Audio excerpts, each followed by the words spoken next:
Yes, I remembered. So as we're going through the service, I'm thinking, oh, we need to talk about that one, and oh, we need to talk about that, and we need to talk about that. And so there are things that we do every single Sunday that I would love to have a conversation with you all about. And so today, the one that I chose was the 4 Bodhisattva Vows. And so if you would pull up your chant card and have it available, and here, let me make sure that the rest of you online get that.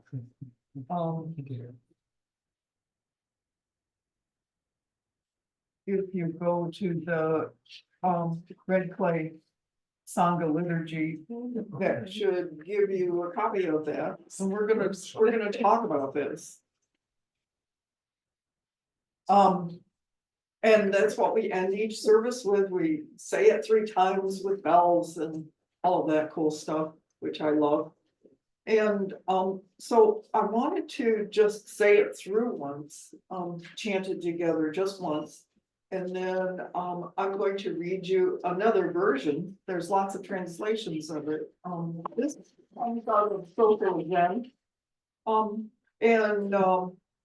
And so that's just one of the Zen groups. You know, it's like if you're familiar with the Christian groups, you know, there's Baptists and Methodists and all that stuff. And so so that's just one of them. So here we go. Let's just say those together. And we're just going to say it once just so that they're like awake in your mind. So beings are numberless. I vow to awaken them. Delusions are inexhaustible. I vow to end them. Dharma gates are boundless. I vow to enter them. The Buddha way is unsurpassable. I vow to embody it. So here's another version. This is from Upaya, which is a Zen center in Santa Fe. And can somebody move the curtains so that everything looks sort of copacetic? Oh, okay. So the way that they say it are creations are numberless instead of beings. Creations are numberless. I vow to free them instead of awaken them. Delusions are inexhaustible. I vow to transform them instead of end them. I vow to transform them. Dharma gates are boundless is what we usually say. They say reality is boundless. I vow to perceive it instead of enter it. The Buddha way is unsurpassable. I vow to embody it. And that one is slightly different. They say the awakened way instead of the Buddha way is unsurpassable. I vow to embody it. And there are a few of them that that last part is instead of embody it says I become it. Or so there's lots of different translations. And so I just wanted you, first of all, to be aware of that ours is the only one. It's just one among many. And so occasionally when I'm saying it, if I've been sitting with Upaya a bunch of times, and right now they're in the middle of their winter practice cycle, and so I sit with them frequently, almost every day. I find myself saying it, you know, in their way. So where did this come from? And do you really want to take a vow to be a bodhisattva? And what is a bodhisattva? And so I didn't know. So I decided to start looking to figure it out. And that's almost always why you end up with a talk from me, is because I didn't understand something and I wanted to figure it out. And so I take a few weeks to do that. So the Bodhisattva, the word for that, actually, the Buddha used to define himself, it was slightly different. Because it's a different language, but it was the same root words. He used it to describe himself before he became the Buddha. And so that's interesting that it was from the very beginning, from the very earliest texts. And where it shows up the most common is around the 1st century BCE, in the before common time. And it's a person who aspires to bodhicitta. So bodhicitta is the thing that happens to a bodhisattva. It is a Sanskrit term that's also often translated as awakened heart. And it is really talking about that intense desire to alleviate suffering. So intense desire is the way that Pema Chodron defined it. She wrote a whole book about, well, we're going to talk in a minute about the guy that made this popular, but she wrote a whole book with commentary about becoming a bodhisattva. And so this is her definition. She says the Sanskrit term bodhicitta, which is the thing that happens to you when you're a bodhisattva. Well, I don't know, I'm always hesitant to say the end point because there's no such thing, but is often translated as awakened heart and refers to an intense desire to alleviate suffering. On the relative level, bodhicitta expresses itself as longing, that craving that we're always trying not to do. This is similar to that. It's that longing to alleviate suffering. On the absolute level, bodhicitta is non-dual wisdom, not choosing one or the other, the vast, unbiased essence of mind. So it's that bright open, that just understanding that you're connected to everything else. It is important to notice that bodhicitta is not a synonym for compassion. It is much broader than that. It's much bigger than that. It's not just that. And so one of the best known texts that really deal with this is one called The Way of the Bodhisattva. And it's so I'm going to try to pronounce it in it's called Bodhicharyavatara. So and it was put down after a certain guy that was at Nalanda University, which was a huge university in the late just before the Common Era and up into in past the Common Era by a few years. And his name was Shantideva.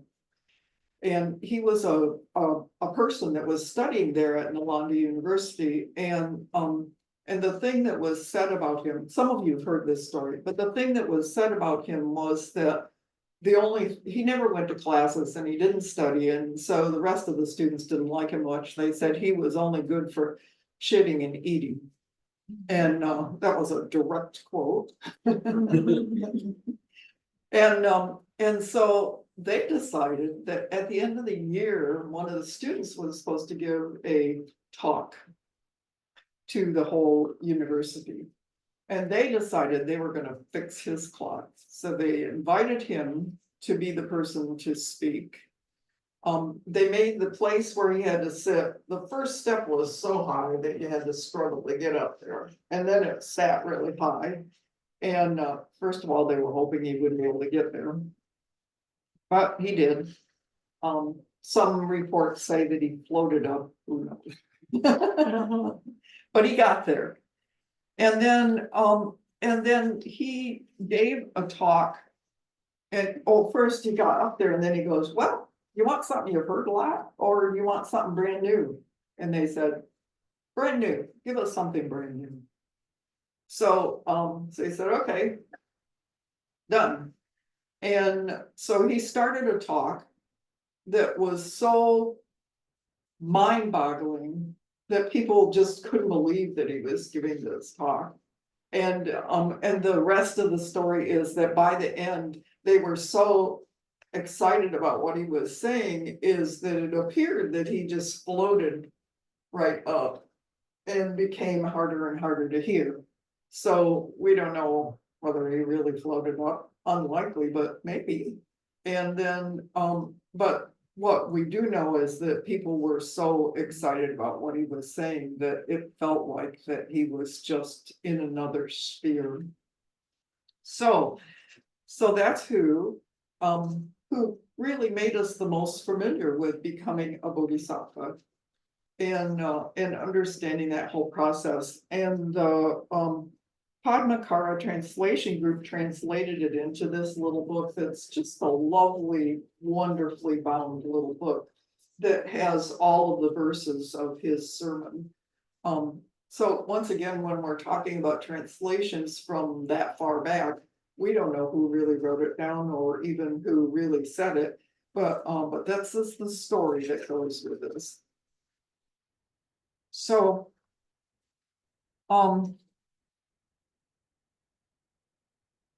so this is something else. It's not, I said again, it's not a synonym for compassion. It's much broader. It's something that we already have too. It's really here in us, but has to be uncovered, has to be shown. We have to look for it. And the mind itself, even the mind in samsara, which is our normal way of looking at life, is never and has not ever been ultimately alienated from the state of enlightenment. So bodhicitta really is the way that we are intrinsically, if we can just open the curtains and look. So I want to read a few things that I think are just really cool stuff out of here. And this all relates to these vows that we're taking, because this book defines what a bodhisattva is, and we're saying we want to be one. So these are aspirations for us. And every Sunday, when we're here together, we set this aspiration for ourselves, which is a high bar. It's a very high bar. So here is one of the ones. There is a chapter 6, that in this book is translated as patience. In many other translations, it's translated as anger. And so that's interesting that the title would be anger or patience. They don't seem like the same thing. But what we realize probably is that, and in fact seems to work, that patience is the antidote to anger. It's the thing that if you find yourself like being triggered and immediately into anger, if you can, as we did yesterday in the retreat, pause long enough to realize that it's happening, and become patient with yourself and with what's happening, then that it makes sense that that's the antidote to anger, that patience is. So I want, a lot of the things that he said were pretty radical, and I think this one is one of the most radical. This is chapter 6, there it's all done in verses like poetry. So this is verse 1. All the good works gathered in 1,000 ages, such as deeds of generosity and offerings to the blissful ones, a single flash of anger shatters them. So I'm going to read it again. So remember that patience is the antidote that we're looking for. All the good works gathered in 1,000 ages, such as deeds of generosity and offerings to the blissful ones. A single flash of anger shatters them. That's pretty intense.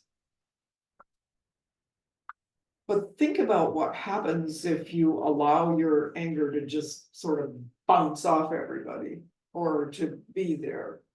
So, when, the cupboard doors are left open one more time and you've asked your partner to close them and you just go, whatever words you're going to use, you are so dumb. Why don't you just do that? It's like the reverberations of that go out and out, and it totally changes your relationship little by little with everybody. And so it can take away all the cool things you've done for that person in that moment of anger. And so that's why I like this one so much. And there are other ones, I think it's in this chapter, but I couldn't find it this morning. My computer died last night, and so I don't have my usual access to things. So in 5 or 6 of the verses, the end part of the verse that is sort of like this one, is as intense as this one. The end line is be like a log. And I love that, because that again is talking about that pause that Katie and Marcia were giving us a reminder about yesterday, of like stopping and just be like a log. Don't respond until you've figured out what it is that would be useful and helpful, and that would be undelusional, would be a way for you to go through the Dharma gate, would be paying attention to that unsurpassable Buddha way. So I'm just asking you to consider that. Be like a log. I like that because it has a real resonance with me. It's a picture that I can put in my head, and it's like, oh yeah, this is a time I ought to be like a log. So these are just 2 small things that are in this really wonderful text. And we've read this twice in the book group, one a million years ago, and then one maybe 3 years ago. And maybe we'll bring it up again, but I think that it's really a wonderful text to really look at. And those 2 things are things that I hope you will take away today. Is one caustic remark from anger can take away all the good things that you've ever done. So 2 people who were in the common era that were really epitomize that patience, you'll know this immediately, is Martin Luther King and Gandhi. They were so patient. They were willing to pay attention, to not act out of anger, but to act. So when we say don't act out of anger and sit like a log, it doesn't mean don't do anything. It means that you need to do something, but you need to sit with that pause again and make sure that it's the right thing at the right time. And they were both masters of that, of looking for that right time, that patience. And tomorrow is the anniversary of the celebration of Martin Luther King's birthday. And so I really want people to be putting that word, that patience, up in the forefront of their mind. That he was an absolute epitome of that, of really looking at things from that perspective, and was careful about being a log, not doing things out of anger, but thinking carefully he used his Christian background, which is really, if it's practiced the way that skillfully, is being a bodhisattva without question. So I'm asking you to really use tomorrow to be in that. And there are some of us that feel angry about some of the things that are happening here in the political arena. And being a log, being watching what we're thinking, not acting out of anger, but acting out of skillfulness is what we want to do, what we want to embody. So the precepts are something that we use as tools in order for us to work to be a bodhisattva. And help us cultivate the bodhicitta. So they're just different words, but we have tools that we're already using. So we want to cultivate a mind wishing to benefit other sentient beings. So this is a remembering suffering is a result of our own actions. The object of compassion is simply suffering itself. Not when you give compassion, you're working to alleviate suffering. So on all levels, therefore no one's guilty or innocent or not worthy of our compassion. Everybody is. And our mind can be trained if we do that pause, if we stop. So why the 5 remembrances are so important. We use that in the new version of our precepts. And so I'm going to just read those back again to you, but the very last one is really, really important. So the 5 remembrances, if you'll remember, are: I am of a nature to grow old, there's no way to escape growing old. I am of the nature to have ill health, there's no way to escape ill health. I am of the nature to die, there's no way to escape death. All that is dear to me and everyone I love are of the nature to change, there's no way to escape being separated from them. And this is the one that I think is really relevant to the Bodhisattva. My actions are my only true belongings. I cannot escape the consequences of my actions. Remember, one flash of anger can wipe out all the good things you've done. My actions are the ground upon which I stand.